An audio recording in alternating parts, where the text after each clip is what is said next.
Hi everyone, happy Sunday. I hope you've been having a good weekend. I apologise if you can hear that in the background. I've literally, as I've started filming, my neighbour has started cutting his grass. Now I know I've uploaded quite a few pen test videos recently that haven't had any talking or anything in, but today's a little bit different. I've uploaded a couple of videos in the last few months that involve me using watercolour pencils. And every time I do, I get at least 2 or 3 comments saying, what are watercolour pencils and how do you use them? So I thought, as it's a nice sunny day and I can get some decent lighting for once, that I would do a little video just to explain it. So what are watercolour pencils? Well, here's the ones I use. There are so many different brands of watercolour pencils out there. I've actually got another one here that I'm going to be sending to my niece. We spent last weekend with my niece and nephew, and my niece was absolutely over the moon to discover that I have a YouTube channel and am therefore a YouTuber, apparently, even though I've only got like 70 followers.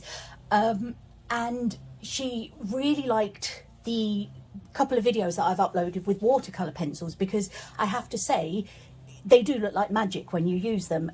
So I've got a pack to send to her. So I mean, you can get expensive ones. These weren't as expensive as you might think. I think they were about somewhere between 15 and 20 pounds. You can get really expensive ones, you can get really cheap ones. I would just say, if you're going to buy some, just make sure you read some reviews to make sure. What you want is a pencil that goes on very smoothly.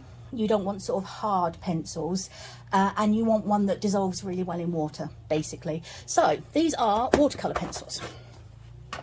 So I mean, at first glance, they just look like pencils, and they are essentially pencils, but what they are is pencils instead of graphite leads.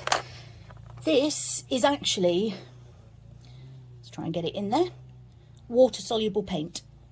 If I can get it to, I mean, you cannot see any difference, but it's water soluble paint. So you colour with them as you would just any old pencils, and then you can just leave it like that if you wanted to. But you can also add water and turn it into paint.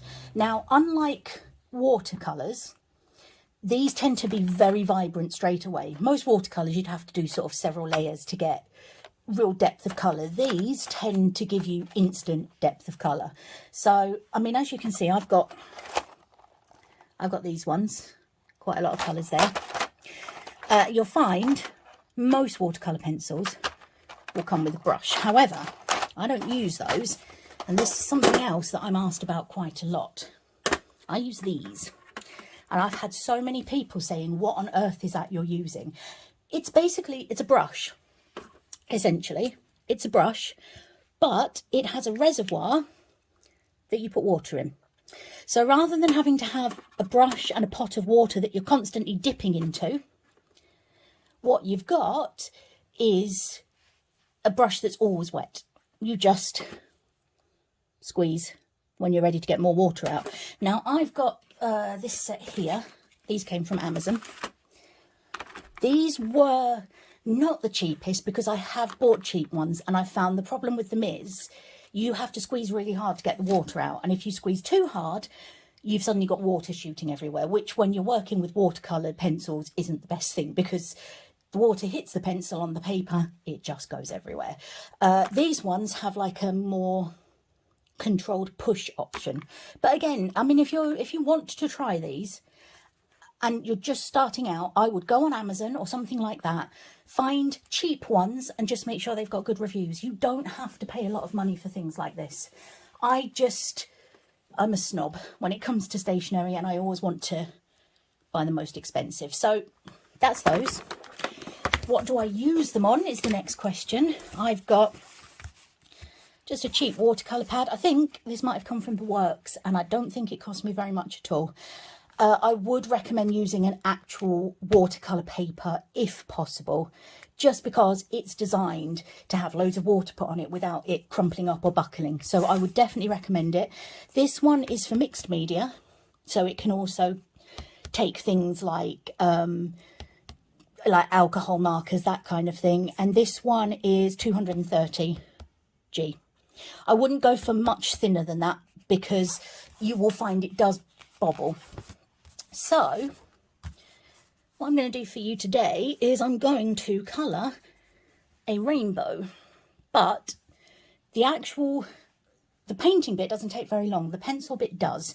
So what I'm going to do is I'm going to stop talking for a minute, say goodbye to you, colour it in, speed up that bit of the video, and then I will come back when it's time to do the actual painting so that you can see that in real time, because when you speed it up, it's sometimes a bit hard to tell what's actually happening. So I shall see you in a minute. Bye.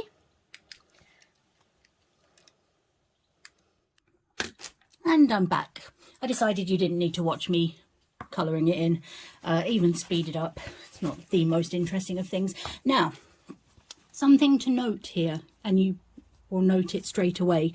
You don't need to be neat with watercolour pencils. Obviously, you want to try and stay within the lines, although you can erase them the same way you would just erase a regular pencil. But you don't need to have every single little gap filled in. What you do need to do is just get the colour laid down so it's mostly filled in, but don't worry, I mean, it's textured paper, so it would be incredibly hard to fill it in completely anyway, just using pencil. But as long as you've got a decent coverage, that's all you need, because once you add water, you'll see the magic happen. So, got my paintbrush ready to go. I've also got some kitchen paper, because what sometimes happens when you... I'm really having trouble getting it to focus today. It's been ever so annoying. When you squeeze, you'll sometimes get little drops of water come out. So you just need some kitchen paper to dab your brush on. You want your brush wet, but not dripping wet. So, I mean, I can't really show you how wet it is, but it's just enough to wet my finger, but it's not dripping everywhere.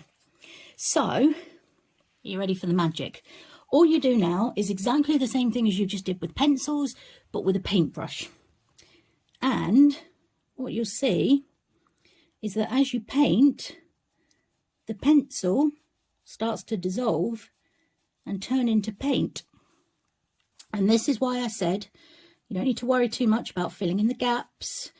You know, you don't have to have completely solid colour, because as you paint, it will turn solid for you. And this is why it sort of looks like magic. And I can understand in my other videos, which have always been sped up, people didn't really understand what was happening. All they knew was that they could see some really patchy pencil, a paintbrush waved around quick, and then there was solid colour, which is why I've decided to do this little video for you. So, just like that. Don't worry if you go over it like that. It's watercolour. It's not supposed to be precise. In this case, I actually want it a bit ragged anyway, which is why I haven't given it proper ends, because I'm actually going to scan this and use this on a sticker, and I want it to have sort of uneven ends. There you go. See the difference between the red and the other colours? It is literally like magic, but you don't need any skills to do it. You just need to be able to put some pencil on a piece of paper and then put some water on top of it. I will paint the rest in a second, but I will speed it up so you don't have to sit and watch it all. But I drew a couple of little clouds as well, because I just wanted to show you how they blend. Now, I've not tried these colours together before, so I don't know how well it's going to go. But it's the same thing. If you want to blend two colours, all you do, the same as you would do with watercolour paints, is you start with it concentrated on the outsides, and then you sort of pull it to the inside. And in the middle is where it will blend together. And you can paint it literally, you can do however you want. Unless I'm doing sort of thin lines like this, I find that going around in circles is quite a good way to get all of the paint to distribute properly.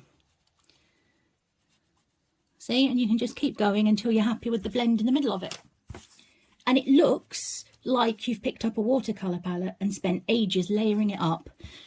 And all you've really done is shove a bit of pencil on some paper and put a bit of water on top of it. But it just looks so good. I don't think by the end of it that anybody would know, just looking at it, that you hadn't just painted it with watercolour paints. I really don't think that people would realise that you've put that down with pencil first. There you go. I really like those. I think I might have to do a proper picture of those. Yes. So anyway, that is it in a nutshell. All I'm doing as well is between each colour, I'm just squeezing a little bit of water out of the brush so it brings the colour out and wiping it off, because they do blend very well. So if you've still got any of the colour on here, it is going to go into the next one. But that's it really. So what I'm going to do now is I'm going to say goodbye. I will paint the rest of this, maybe speed it up slightly and put some soothing music on so that you can relax and watch the end of it.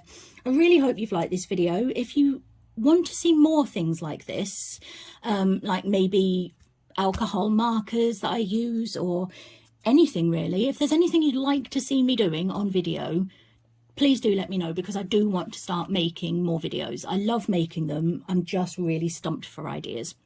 So yeah, that's it. Thank you so much for watching, and I'll see you later. Bye.